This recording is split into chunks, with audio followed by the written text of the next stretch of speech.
అందరికీ చిన్న పెద్ద తేడా లేకుండా విచ్చేసినటువంటి కన్నప్ప స్వరూపులకి నా హృదయపూర్వకమైన నమస్కారాలు తెలియజేసుకుంటున్నాను.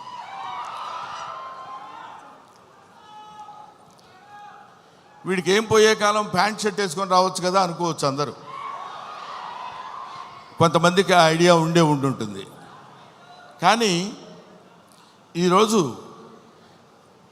ఈ సభ శివతత్వానికి సంబంధించిన సభ, శివుడికి సంబంధించిన సభ, శివ మహత్యానికి సంబంధించిన సభ కాబట్టి ఆయన గురించి మాట్లాడేటప్పుడు ఒళ్ళే కాదు, మనం ధరించిన బట్టలను కూడా జాగ్రత్తగా ఉంచుకోవాలేమో అన్న అభిప్రాయంతో వచ్చాను ఇలాగ. తర్వాత ముందుగానే మీ అందరికీ నేను విన్నవించుకునేది ఏంటంటే, నేను మాట్లాడే మాటల్లో ఏమైనా పొరపాట్లు కానీ తప్పొప్పులు కానీ మీకు నచ్చని విషయాలు కానీ ఉంటే, నాకంటే ఆల్మోస్ట్ ఇక్కడ ఉన్న వాళ్ళందరూ వయసులో చిన్నవాళ్ళే అనుకుంటాను, పెద్ద హృదయాలతో మన్నించండి. ఒకటి. నెంబర్ 2, కన్నప్ప ఈ సినిమా మోహన్ బాబు గారు ఎందుకు తీశారబ్బా అని అనుకున్నా ఒకసారి. ఎందుకంటే మోహన్ బాబు గారి గురించి మీ అందరికీ తెలుసు. ఆయన 5 కోట్లతో 10 కోట్లతో సినిమా తీసి దాని మీద 10 కోట్లు 15 కోట్లు సంపాదించుకుని మళ్ళీ పక్కన పెట్టి మళ్ళీ ఇంకో సినిమా తీసి, అలాంటి డబ్బుకి అతి ప్రాధాన్యత ఇస్తూ గౌరవించేటువంటి వ్యక్తి మోహన్ బాబు గారు. నాకు తెలుసు 200 కోట్లు పెట్టి ఈ సినిమా ఈయన ఎందుకు ప్లాన్ చేశాడు అనే ఆలోచన చేస్తే, ఈ ఆలోచన ఆయనది కాదు, ఈ ఆలోచన ఆయనకు వచ్చినటువంటి ఆలోచన కాదు, సకల సృష్టి స్థితి లయకారుడైన ఆ పరమేశ్వరుని ఆలోచన అతనిలో సంక్రమించిందేమో. ఒకటి. ఇంకో పాయింట్ ఏంటంటే, ఎప్పుడో నా చిన్నతనంలో ఆయన కన్నడ రాజకుమార్ కాళహస్తి మహత్యం సినిమా తీశారు. ఆ తర్వాత కీర్తిశేషులు బాపు గారు, కీర్తిశేషులు కృష్ణరాజు గారితో కన్నప్ప సినిమా తీశారు. అది తీసి ఇంచుమించు 30 సంవత్సరాలు అవుతుందేమో నాకు తెలిసి, 30 సంవత్సరాల పైనే, 50 సంవత్సరాలు. ఆ సినిమా తర్వాత భక్తి తత్వాన్ని ఇప్పుడు ఇక్కడ ఉన్నటువంటి కుర్రకారందట్లో భక్తి సన్నగిల్లిపోయి అరాచకాలు పెరుగుతున్న సమయంలో ఏదో ఒక భారతీయ తత్వాన్ని, భారతీయ శివతత్వాన్ని తెలియపరచాలి ఇప్పుడున్నటువంటి కుర్రకారుకి అనేటువంటి ఆలోచనతోటి శివుడే, సాక్షాత్తు శివుడే, సాక్షాత్తు ఆ పరమేశ్వరుడే, సాక్షాత్తు ఆ కాళహస్తీశ్వరుడే, సాక్షాత్తు ఆ వాయులింగుడే మోహన్ బాబుని ఇలా రారా అని పిలిచాడు. ఎందుకు పిలిచాడంటే, కాళహస్తిలో శివుడు ఉంటాడు, పక్కనే మోదుగుపాలెంలో ఉన్న మోహన్ బాబుని పిలిచి నువ్వు రారా, నువ్వు ఏవేవో సినిమాలు తీస్తావంటే నా సినిమా తీయ అన్నాడు. అంతే. అది శివనాజ్ఞను అనుసరించి తీసినటువంటి సినిమా ఈ భక్త కన్నప్ప అని నా నమ్మకం.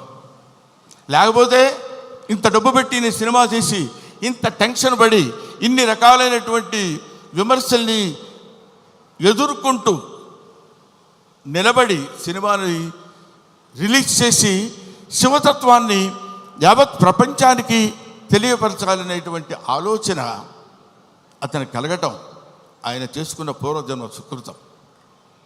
అటువంటి మహనీయుడు ఆయన. మోహన్ బాబు గారి గురించి ఇందాకేదో సుమ అడిగితే సరదాగా జోకులుగా నేను మాట్లాడాను కానండి, చెప్తున్నాను కదా, ఆ మాట్లాడటానికి ఆయన ఇచ్చిన చదువు మాత్రమే కారణం. మోహన్ బాబు ఇందాక ఆయన నడిచి వస్తుంటే సాక్షాత్తు శివుని మీద ఒక సేవ చేసినటువంటి శివపాదార్చకుడైనటువంటి ఒక మహదేవ శాస్త్రి వస్తున్న ఆ నడక, టీవీ, ఆ ఆలోచన విధానం, అటువంటి మహానటుడి గురించి మనం చెప్పాల్సిన అవసరం లేదు. ఆ కడుపున పుట్టిన బిడ్డే మనుషుడు విష్ణు.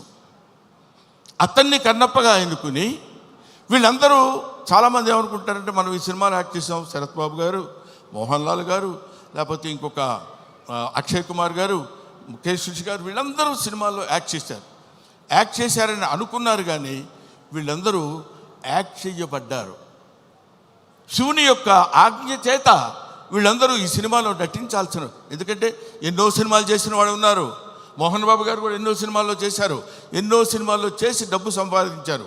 డబ్బు సంపాదన మాత్రమే ప్రాతిపదికగా తీసినటువంటి సినిమా ఇది. అయితే అయి ఉండొచ్చునేమో కానీ కొంతమంది దృష్టిలో ఇది కేవలం పరమేశ్వరుని యొక్క అనుజ్ఞ చేత, పరమేశ్వరుని యొక్క ఆజ్ఞ చేత శిరసావహించి తీసినటువంటి ఈ సినిమా. అందుకని నేనేం చెప్తున్నానంటే, మీ అందరికీ, మహానుభావులకి, మహాత్ములకి, ప్రవచనకారులకి, ప్రయోక్తలకి, మీ అందరికీ శిరస్సు వంచి పాదాభివందన చేసి నేను చెప్పే మాట ఏంటంటే, పెచ్చుమీరిపోతున్నటువంటి ఈ కలియుగంలో కలి యొక్క ప్రభావం చేత పరమ దుర్మార్గమైనటువంటి ఆలోచనలతో ఉన్నటువంటి ఈ మానవుల్ని కనీసం భక్తి అంటే ఇది, భక్తి అంటే ఇలా ఉంటుంది. మనం ఇంత భక్తితో ఉంటే మనకు అన్ని శుభాలే జరుగుతాయి. కొంచెం కష్టపెట్టిన ఈ సినిమా తీసిన దగ్గర నుంచి ఇప్పటి వరకు తండ్రి కొడుకులు ఇద్దరు ఎంత మదనపడ్డారో, ఎంత కష్టపడ్డారో సమీపంతో చూసినటువంటి వ్యక్తిగా నేను చెప్తున్న మాట. ఎందుకంటే భగవంతుడు ఊరికనే వచ్చేసి ఇదిగో తీసుకుంటారా అని అందరికీ తల్లి వెళ్ళిపోడు. కాలుస్తాడు, నిప్పుల్లో కాలుస్తాడు, సుత్తి దెబ్బలు కొడతాడు, అవన్నీ భరిస్తుంది. అది ఆయన ఎన్నుకున్న బంగారం. ఆ తర్వాత ఒక అద్భుతమైనటువంటి ఆభరణాన్ని చేయగలడు కన్నప్ప లాంటి సినిమా తీసి. అటువంటి సినిమా తీయడానికి ఉద్యుక్తుడైనటువంటి ఆ వ్యక్తి ఏమైనా సినిమాలు తీశాడు అనుకోండి, మీరు వదిలేసేయండి, దాని గురించి మనం పెద్ద పట్టించుకోవాల్సిన అవసరం లేదు. ఆయన విమర్శించండి, వాళ్ళ నటన విమర్శించండి, వాళ్ళని ఇంకేదో విమర్శించండి, తప్పు లేదు. ట్రోలింగ్ చేయండి, తప్పు లేదు. కానీ ఇక్కడ డబ్బు కోసం సినిమా తీసినా, ఇంకో కోసం సినిమా తీసినటువంటి కంటెంట్ ఏంటంటే శివభక్తి.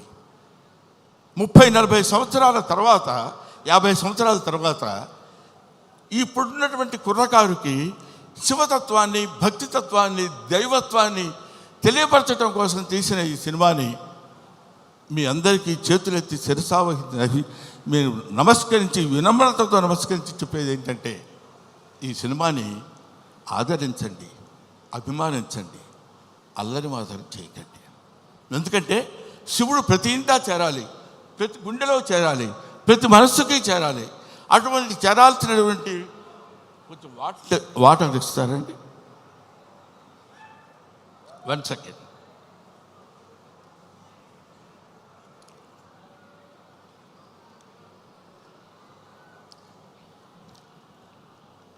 ప్రతివాడి హృదయంలో చేరాలి. ప్రతివాడి హృదయంలో ఉన్నటువంటి అద్భుతమైనటువంటి దీపాన్ని వెలిగించేటువంటి ప్రయత్నం చేశారు. కాబట్టి ఈ సినిమా దిగ్విజయంగా ఉండాలని మనస్ఫూర్తిగా కోరుకుంటున్నాను. పైగా ఈ సినిమా ఎందుకు ఆడాలని నేను కోరుకుంటున్నాను అంటే, ఇది కేవలం మహోన్నతమైనటువంటి భక్తుల గురించి చెప్పేటువంటి సినిమా మాత్రం కాదు. దూర్జటి మహాకవి, శ్రీకాళహస్తిలో ఉన్నటువంటి దూర్జటి మహాకవి ఆయన చెప్పింది ఏంటంటే, రే ఏంటేంటో వేదాలు, పుణ్యాలు, పునస్కారాలు, హోమాలు ఇవన్నీ చేయటం కాదురా. అవన్నీ తెలియని వాళ్ళు కూడా చాలామంది ఉన్నారు. అవన్నీ తెలియని మనుషులు ఉన్నారు.